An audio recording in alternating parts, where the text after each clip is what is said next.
नमस्कार, मैं राकेश परमार और आप देख रहे हैं महत्वपूर्ण मुद्दा। मित्रों, महत्वपूर्ण मुद्दे में आज सबसे महत्वपूर्ण विषय ये था कि आज ही के दिन 13 सितंबर 1948 को भारत के तत्कालीन यशस्वी गृह मंत्री परम श्रद्धेय सरदार वल्लभ भाई पटेल ने तत्कालीन प्रधानमंत्री पंडित जवाहरलाल नेहरू के घोर विरोध और ना चाहने के बावजूद भी हैदराबाद रियासत को भारत महान का हिस्सा बनाने के लिए ऑपरेशन पोलो लॉन्च किया। और उसके बाद रेस्ट इज हिस्ट्री। आपको पता है, अब हैदराबाद भारत का अभिन्न अंग है और अब हैदराबाद में रामोजी फिल्म है, स्टूडियो है, बंजारा हिल वहाँ के धनी मनी और रईस यादव का रहने का पवित्र स्थान है और वो अब हमारा पार्ट है। नहीं तो वो उसी तरह से भारत के सीने में था जिस तरह से आदमी के सीने में छेद हो जाता है, वो चाह करके भी बहुत दिन तक नहीं जी पाता है। सरदार पटेल की इस दूरदर्शिता पर उनको कोटि कोटि प्रणाम करते हुए उनके प्रति अपनी अगाध आस्था और श्रद्धा करके नतमस्तक प्रणाम करता हूँ। मित्रों, आज का विषय ये भी बड़ा महत्वपूर्ण था कि राजनीति में नौटंकी का अब बोलबाला शुरू हो गया है। उसका सीधा साधा जीता जागता उदाहरण है अरविंद केजरीवाल गुजरात दौरे पर है। अच्छी बात है, दिल्ली में तो वो कुछ करते नहीं है, मंत्रिमंडल में कोई जिम्मेवारी ना लिया है और घोटाले करने के लिए अपने मंत्रियों की खुला साड़ की तरह से छोड़ दिए हैं। खाली पीली आदमी क्या करेगा, कहा जाता ना कि खाली घर शैतान का घर है। वो राजस्थान और जगहों पर भ्रमण कर रहे हैं। सबसे पहले गुजरात में चुनाव है, इसलिए वो आजकल गुजरात के दौरे पर है। गुजरात दौरे पर जाने से पहले अरविंद केजरीवाल ने भारत के गृह मंत्री को एक अनुरोध भेजा था कि मैं गुजरात दौरे पर हूं, मेरी सुरक्षा का मुकम्मल इंतजाम किया जाए। उनके पार्टी के एक प्रतिनिधिमंडल भी गृह मंत्री से मुलाकात की थी और गुजरात सरकार पर एक विशेष सुरक्षा दस्ता भेजने का दबाव बनाया था। प्रोटोकॉल के तहत अगर कहीं का कोई चुना हुआ चीफ मिनिस्टर, मतलब जनप्रतिनिधि नहीं, मुख्यमंत्री अगर किसी राज्य के दौरे पर जाता है, चाहे वो राजनीतिक दौरा ही क्यों ना हो, तो वहां पर वो स्टेट गेस्ट होता है और उसको सारा प्रोटोकॉल स्टेट गेस्ट वाला मिलता है, चाहे वो उस सरकार की आलोचना करने ही क्यों न जा रहा हो। ये हमारे यहाँ के राजनीतिक दलों की आपसी समझ बुझ है, क्योंकि यहाँ पर मुद्दे का विरोध होता है, आदमी का आदमी से विरोध नहीं है। मतलब हमारे भारत के राजनीति में केजरीवाल का मोदी से कोई विरोध नहीं है, राहुल जी का मोदी जी से कोई विरोध नहीं है, विरोध मुद्दे का है। तो मुद्दे के विरोध के लिए मनुष्य के जान को जोखिम में क्यों डाला जाए, इसी संस्कृति, इसी प्रवृत्ति की वजह से उनका सुरक्षा देना उस राज्य सरकार की दायित्व होती है, जिसकी पूर्ति करने के लिए भारतीय जनता पार्टी के नेतृत्व में चलने वाली गुजरात सरकार जो वर्षों से चल रही है, वहां पर 3 बार नरेंद्र मोदी, उसके बाद भारतीय जनता पार्टी का एक कार्यकर्ता वहां पर मुख्यमंत्री है, आगे भी उम्मीद इसी की है। तो भाजपा कार्यकर्ता जो वहां का मुख्यमंत्री भी है, उन्होंने पुलिस दस्ता भेजा केजरीवाल के सुरक्षा के लिए। अब केजरीवाल के पास तो उसको पता ही हो, तो कहता है कि स्ट्रीम करो, मोबाइल करो, वीडियो बनाओ, फट से डाल दो। ड्रामे का ये पहला स्क्रिप्ट है। तो केजरीवाल ने अपने लोगों से वीडियो बनाए और पुलिस वाले को धमकाते हुए कहा कि आप मुझे सुरक्षा मत दीजिए, मुझे नहीं, आप अपना सुरक्षा अपने लिए रखिए, मैं ऑटो में जाऊंगा, मैं फलाना ढिमाका। तो एक ड्रामा किया। विश्वास करें मित्रों, अगर मैं उस वक्त मुख्यमंत्री गुजरात होता, मैं हाथ जोड़ के आपसे कह रहा हूँ, वादे के साथ कह रहा हूँ, मैं तुरंत अपने पुलिस वालों को बताता कि भाई केजरीवाल जी के आगे आदेश का पालन करो, वो दिल्ली के चुने हुए नेता हैं और पंजाब में भी उन्हीं के बल पर सरकार बनी है, उनका आदेश का पालन करो और तुम सभी के सभी लोग वहां से हट जाओ। उसके बाद भविष्य में कोई भी राजनेता इस तरह के ड्रामा करने का प्रयास कभी नहीं करता, जीवन में नहीं करता। एक नजीर बन जाता, केजरीवाल के ड्रामा अंतिम ड्रामा होता। उसके बाद कोई आदमी अंदर कुछ बाहर कुछ नहीं कहता। लेकिन ये लोकतंत्र है, हर तरह के जीव जंतु यहाँ है और हर आदमी को जीने का जिम्मेवारी हम लोगों ने ले रखा है, वो भी जी रहा है। महत्वपूर्ण विषय ये भी था कि बिहार के मंत्री जी हैं, मैं उनके विषय में क्या कहूँ, मतलब उनके विषय में बहुत ज़्यादा मैं नहीं कहना चाहता। तो मंत्री जी मुख्यमंत्री को चैलेंज किए कि भाई देखो, मैं जिस विभाग में हूँ वहाँ सारे के सारे चोर हैं और मैं इन सब चोरों का सरदार हूँ और तुम महाचोर हो, तो इसमें क्या है? अगर तुमको लगता है तो मुझे बाहर कर दो। मुख्यमंत्री ये बात जानते हैं कि भाई सब एक दूसरे को मिल बांट करके खाने के लिए है। मतलब गजबे बिहार है भाई। मैं बड़ा चिंतित हूं। मेरे गांव से जो पूर्व का छोर है बंगाल के खाड़ी तक, उस सब में कुछ ना कुछ विलक्षण हो रहा है जो इसके पहले कभी देखने को नहीं मिला। शुरुआत करते हैं मेरे गांव से, जस्ट बाद बिहार से चालू हो जाता है, चाहे आप दक्षिण में जाए या पूर्व में जाए। दक्षिण में आरा और पूर्व में छपरा, दोनों बिहार का हिस्सा है। तो बिहार में मंत्री कह रहा है कि मैं चोर हूं और चोरों का सरदार हूं। मुख्यमंत्री चुप है। एक वहां पर जो कल तक कानून मंत्री था, आज कानून से भागा हुआ है, और जो सिपाही के सिक्योरिटी में था वही सिपाही उसको फरारी घोषित किए, उसको खोज रही है। क्या गजब ड्रामा है। कल तक जो आदमी राजभवन में शपथ ले रहा था, उसके पहले भी अदालत का आदेश उसको गिरफ्तार करके लाने की थी, लेकिन मुख्यमंत्री ने कहा कि भाई मुझे सरकार बनानी है, सत्ता पर बने रहना है। कोई अपराधी अगर मंत्री बनता है तो उससे क्या फर्क पड़ता है, बिहार में कहाँ निमन आदमी खोजेंगे। तो वो हो रहा है। उससे भी जो असहनीय है, जो बहुत निंदनीय है, वो ये है कि बिहार के एक भूभाग में मोटरसाइकिल पर दो आतंकियों ने, मैं उनको तो आतंकी कहूंगा, नीतीश कुमार उनको भाई कहे, कार्यकर्ता कहे, दिग्भ्रमित कहे, भटके हुए नौजवान कहे, मैं तो सीधा आतंकी कहूंगा, और वो सरेआम गोली बरसाता हुआ चला गया और कई लोग घायल हुए। कितने मरे कितने जिंदा हुए, अब बिहार में समाचार तो वही आएगा जो नीतीश कुमार बताएंगे, तो कह नहीं सकता। मैं तो दुआ करता हूं कि कोई भी आदमी ना मरा हो, लेकिन सरेराह इस तरह से खुले दिन में गोली बरसाता हो कोई चला जाए और अब तक न पकड़ा गया हो, यह बिहार की दुर्दशा मुझसे देखी नहीं जाती है। ईश्वर बिहार पर अपना आशीर्वाद बनाए रहे। मित्रों, बिहार से आगे बढ़े झारखंड, आप देख ही रहे हैं कि झारखंड में हिंदू लड़कियों को चुन चुन करके निशाना बनाया जा रहा है। जो नहीं बात मानती हैं, जो शिकार नहीं होती हैं या जो आसान शिकार नहीं लगती हैं, उन पर पेट्रोल डाल के जिंदा जला दिया जाता है। और मुख्यमंत्री लड़की का जान बचाए कि अपनी कुर्सी बचाए, इसमें वो कुर्सी को प्राथमिकता दे रहा है और सरकार बचाने के जद्दोजहद में है, लड़की को मरने के लिए छोड़ देता है। आदरणीय प्रेमनाथ देवी जी को सादर प्रणाम। तो इस स्थिति में ऐसी विडंबना झारखंड में हुई है, उस पर क्या कहें, कुछ भी कहना ठीक नहीं है। झारखंड से आगे जाइए पश्चिम बंगाल।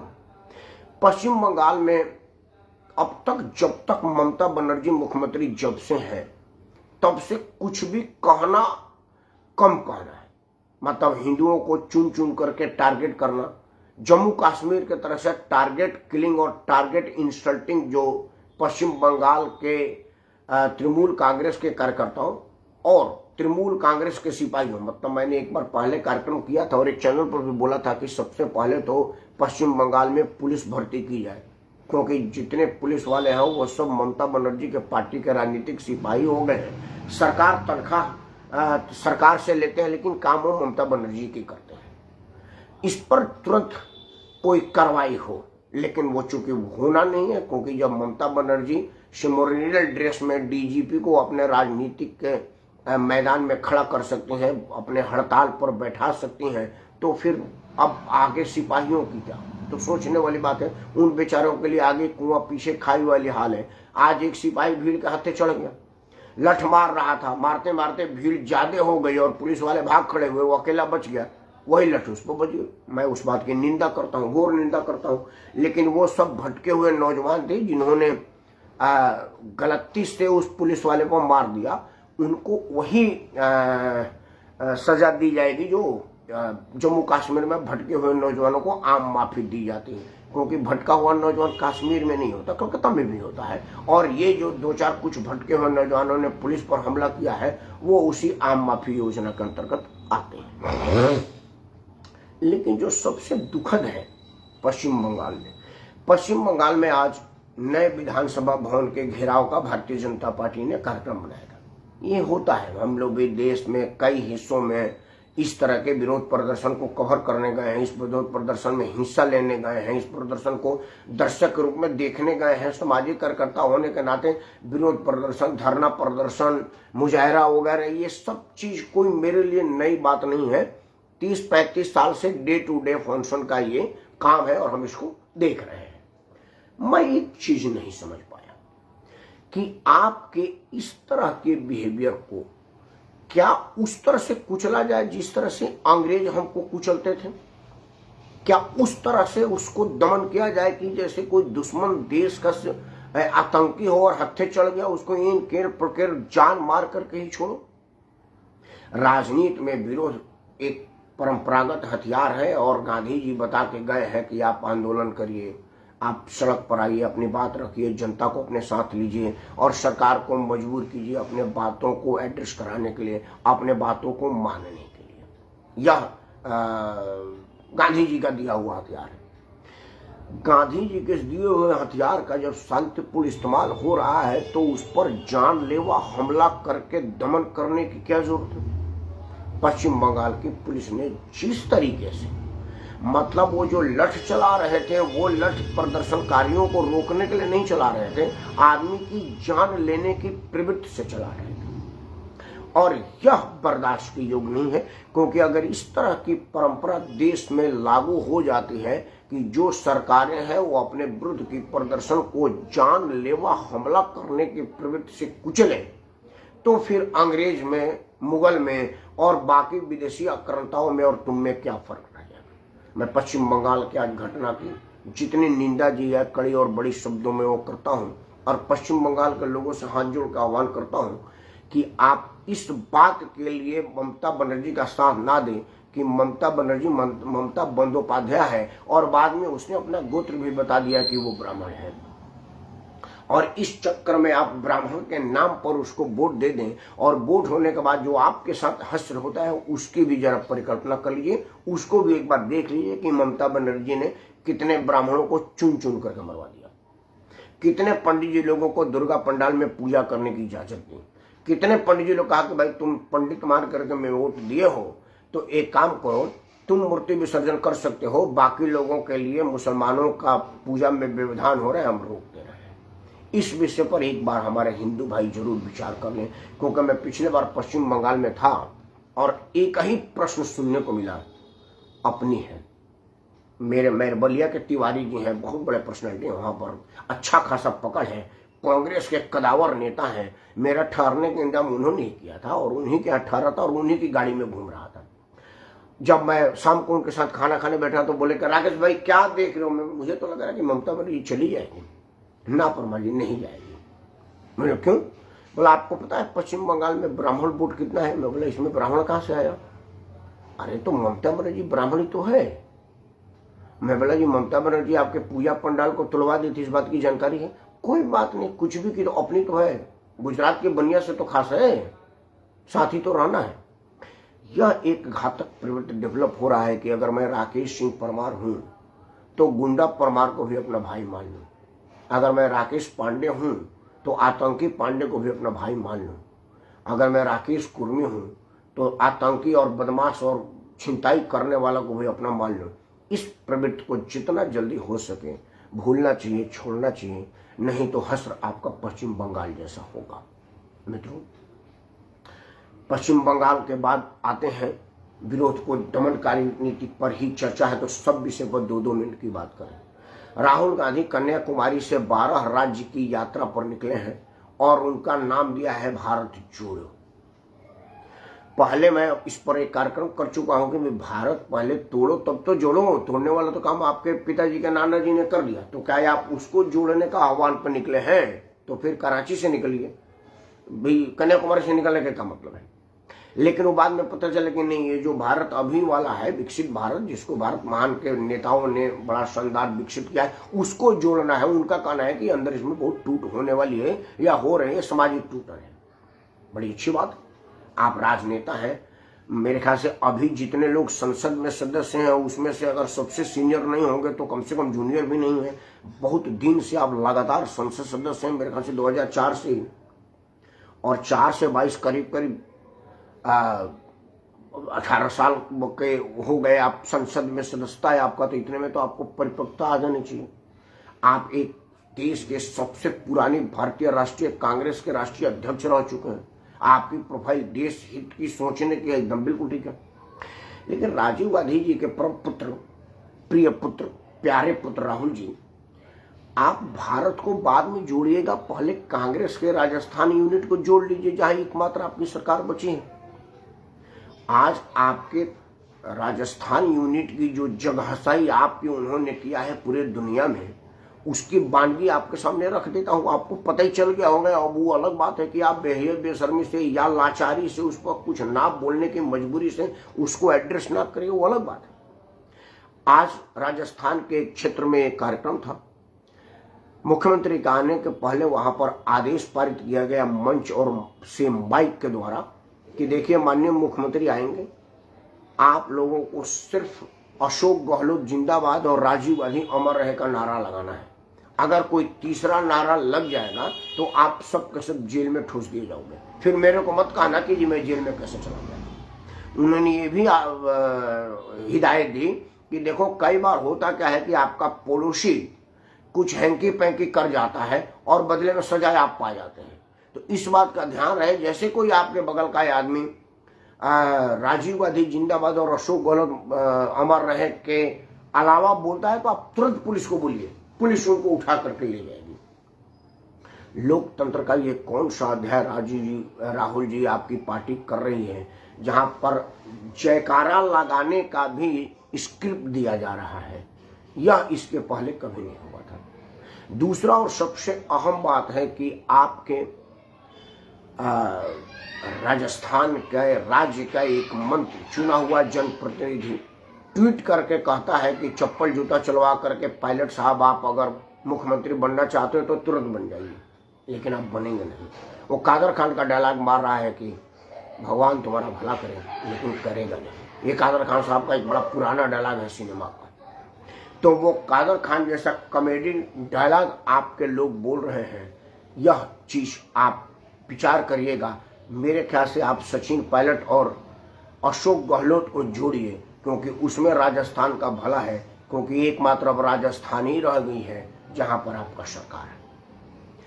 मित्रों, तीसरा और सबसे महत्वपूर्ण जो विषय था जिस पर आप सबों का ध्यान आकर्षित करना चाहूंगा, वो विषय ये था कि हम सब लोग जो समाज में रहते हैं, किसी भी फॉर्म में, कोई जरूरी नहीं है कि आप नेता ही हैं।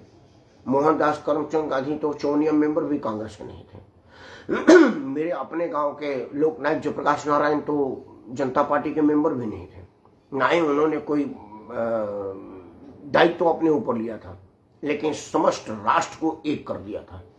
वही तरह से मोहनदास करमचंद गांधी लपटी उठा के पूरे देश में आजादी लाने का श्रेय अपने ऊपर ले लेते। वो अलग बात है कि आपके ऊपर है कि नहीं है, लेकिन इतनी महान विभूतियों के देश में जो लोग हम पर दमन किए हैं, मतलब 190 साल अंग्रेज के गुलाम रहे हैं, जिस महारानी विक्टोरिया ने हमारे सिपाहियों को बूटों से कुचल देने का आदेश पारित किया था, हमारे सिपाहियों को एन केन प्रकेण किसी भी हाल में मार के, पीट के, काट के, काला पानी दे के, फांसी दे के, सरेआम गोली मार के या अलग अलग तरीके से प्रताड़ित करने की जो ISI स्टाइल है, उससे भी ज्यादा विभत्स और बुरी स्टाइल में महारानी विक्टोरिया ने हम पर जो जुल्म किया है, उनके देहांत पर राष्ट्रीय शोक मनाना और देश भर के झंडे को झुका देना, भारतीय आन बान शान का प्यारा प्रतीक सम्मानीय प्राउडली मेरे झंडे को झुका देना, क्या ये उचित था? यह प्रश्न मैं आपके सामने छोड़ रहा हूं। आज भारत में हर आदमी ये पूछ रहा है कि भाई भारत का प्यारा तिरंगा किसके लिए झुका? उसके लिए जिसने इस तिरंगा को फहरने नहीं दिया था, उसके लिए झुका जिस तिरंगे को फहराने के लिए अंग्रेजी उसी राजमाता के हुक्म पर 10-12 लोग लगातार गोली मार दिए गए और लोग मरते गए और लोग बढ़ते गए, और तब जाकर के झंडा बना। दिल्ली के 11 मूर्ति मार्ग पर 11 जो चौराहा है, जिसको मदर टेरेसा नाम था, आजकल 11 मूर्ति चौराहा है, वो मदर टेरेसा मार्ग पर 11 मूर्ति बनी हुई, मतलब 11 लोग मरते, मतलब एक आदमी को गोली लगी, फिर उसने दूसरे को झंडा दे दिया, फिर दूसरे को गोली लगी, अंग्रेज गोली मारते गए और लोग झंडा लेके आगे बढ़ते गए। अंत में एक आदमी झंडा फहराया जो मोहनदास करमचंद गांधी का तस्वीर है। मतलब ये बताया गया था कि हमारे रणबांकुरों को अंग्रेज मारते गए और जब तक उनके सांस में सांस था तब तक वो तिरंगा लेके आगे बढ़ते गए, और जैसे उनकी सांस रुकी उन्होंने अपने अगले भाई को दे दिया और अंग्रेज ने फिर अगले को गोली मारा। उसी पर एक गाना था ना, सांस चलती गई, पांव चलते गए, सांस थमते गए, अंत तक। ये गाने मैं नहीं गाऊंगा, आप पर ऐसा जुल्म नहीं कर सकता। तो उस प्रतीक में, उस आताताई महिला के लिए इस देश में झंडा झुकाना कितना श्रेयस्कर था और क्यों था, यह देश की जनता जानना चाहती है। और वो भी तब जब आज ही की स्थिति में दुनिया में सत्य सनातन के प्रतीक प्रकाश पुंज और परम श्रद्धेय प्रातः वंदनीय जगत गुरु स्वरूपानंद सरस्वती जी का दुखद देहांत हुआ। यह एक अपूर्ण क्षति है। मैं नहीं मानता कि उनकी क्षति पूर्ति किसी और के द्वारा हो सकती है। महारानी एलिजाबेथ के मरने के बाद उनका वो बेटा, जिसने जीते जी अपनी बीवी को छोड़ करके अपने सेक्रेटरी को रखेल बना लिया था और मरने के बाद विवाह करके उसको ऑफिशियली पत्नी का दर्जा दे दिया था, ऐसे दीनहीन और चरित्रहीन लोगों के राजा बना दिया गया है। महारानी एलिजाबेथ वाला भी कोई बहुत बड़ा बात नहीं है। ऐसे करैक्टर वाले के मरने के बाद झंडा झुकता है, और एक महान करैक्टर जिसका दीपक के जैसा प्रकाशमान चरित्र है, जिसकी तेज से दुनिया तेजाय प्रकाशमान है, उस महान शख्सियत के मरने के बाद मोहनदास करमचंद गांधी के इस देश में सिर्फ श्रद्धांजलि। प्रधानमंत्री जी, भारत की महान जनता ये आपसे पूछ रही है कि महारानी विक्टोरिया, जिन्होंने हमारे आज़ादी के दीवानों को शहीद किया, सताया, तपाया, मेरे बलिया के परम श्रद्धेय मंगल पांडे जी को फांसी पर लटका दिया, वीर कुंवर सिंह को हाथ कटवाने पर मजबूर कर दिया, छलकारी बाई के साथ क्या हुआ, बेगम हजरत महल के साथ क्या हुआ, बहादुर शाह जफर के साथ क्या हुआ, सब के साथ, सारे कैरो सिंह जी के साथ क्या हुआ, मतलब तमाम लोगों के साथ, उनके लिए आप क्या कर रहे हैं। मित्रों, इस बात की मांग हम ही करेंगे, क्योंकि नरेंद्र मोदी को यह पता है कि सत्य सनातन धर्म के सर्वोच्च सिंहासन पर विराजमान शख्सियत इस देश में वोट बैंक रहे। अगर उनको लगता कि ये वोट बैंक है तो 2 दिन का नहीं 200 दिन का राष्ट्रीय शोक हो सकता था। तो आपसे हाथ जोड़ के प्रार्थना है, पहला कि आप इस वीडियो को लाइक करें, शेयर करें और इसको अपने सभी सेनों में समूह में साझा करें, और दूसरा कि नरेंद्र मोदी और देश के सारे हुक्मरानों को बताएं कि हिंदू भी एक होकर के वोट बैंक हो सकता है, सिर्फ उसको दिल पर लेने की जरूरत है। तो दिल पर लीजिए, दिमाग पर लीजिए और इस विषय पर विचार कीजिए। तब तक जय हिंद, वंदे मातरम।